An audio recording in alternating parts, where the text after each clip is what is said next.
Kembali di channel Fir Dokumentari. Pernahkah Anda berhenti sejenak dan berpikir bahwa menanam satu pohon, atau bahkan sekadar memungut sampah di jalan, bisa jadi adalah tiket tercepat Anda menuju surga? Seringkali kita menganggap ibadah hanya terbatas pada ritual formal, syalat, puasa, atau membaca Al-Quran.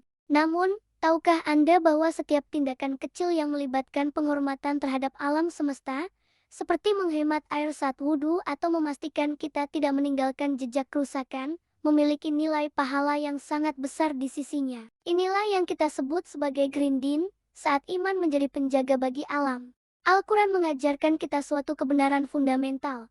Kita bukanlah pemilik bumi ini. Kita adalah khalifah, penjaga yang dititipkan untuk merawat rumah besar ini. Dan sebagai penjaga, kita dibekali dengan pesan langit yang jelas. Allah berfirman bahwa telah tampak kerusakan di darat dan di laut disebabkan karena perbuatan tangan manusia. Kerusakan ini diciptakan agar manusia merasakan sebagian dampak dari perbuatan mereka sendiri, sehingga mereka diharapkan kembali peduli, kembali insaf. Ini adalah teguran ilahi agar kita menyadari bahwa setiap tindakan kita, baik atau buruk, memiliki konsekuensi ekologis yang nyata. Pesan utama dalam menjaga alam adalah larangan keras terhadap israf, yaitu berlebih-lebihan, mengambil air lebih dari cukup, menggunakan energi tanpa batasan, atau menebang pohon secara sembarangan bukanlah bentuk ketaatan, melainkan melanggar perintah ilahi. Ketaatan sejati adalah hidup dengan bijaksana, menggunakan sumber daya secukupnya, dan memastikan keberlanjutan bagi masa depan.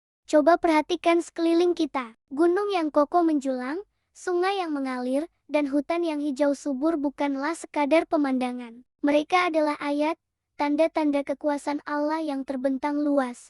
Sebuah buku terbuka yang menceritakan kehebatan pencipta. Melestarikan alam berarti kita sedang menjaga fasilitas ibadah yang telah disediakan. Bagaimana mungkin kita bisa menunaikan syalat dengan tenang jika udara yang kita hirup penuh polusi? Bagaimana kita bisa wudhu jika ketersediaan air bersih semakin menipis? Intinya, menjaga alam adalah bagian tak terpisahkan dari fondasi keimanan kita. Hidup selaras dengan alam mendatangkan ketenangan bagi diri sendiri dan menjamin keberlangsungan hidup bagi generasi yang akan datang. Sebuah kisah inspiratif mengajarkan kita tentang investasi abadi dalam ekologi. Di suatu sore, ada seorang kakek tua yang sedang sibuk menanam bibit pohon zaitun, padahal usianya sudah sangat senja. Seseorang yang lewat bertanya, "Kek, kenapa masih repot menanam pohon?" Kakek mungkin tidak akan sempat mencicipi buahnya.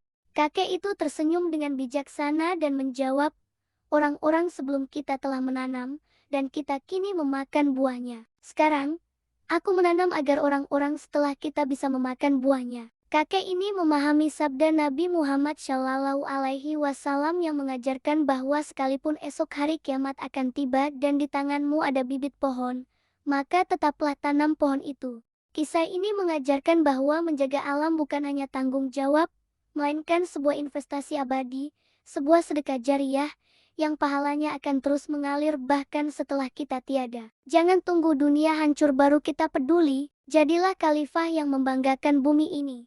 Mulailah dari hal kecil yang membawa dampak besar. Bawa botol minum sendiri, hemat air wudhu, matikan lampu jika tidak digunakan, dan tanamlah setidaknya satu pohon dalam hidup Anda. Muslim yang baik adalah Muslim yang jejak kakinya di bumi tidak merusak, melainkan menumbuhkan kehidupan. Mari bersama-sama menjadi generasi penyelamat. Sampai jumpa di materi selanjutnya.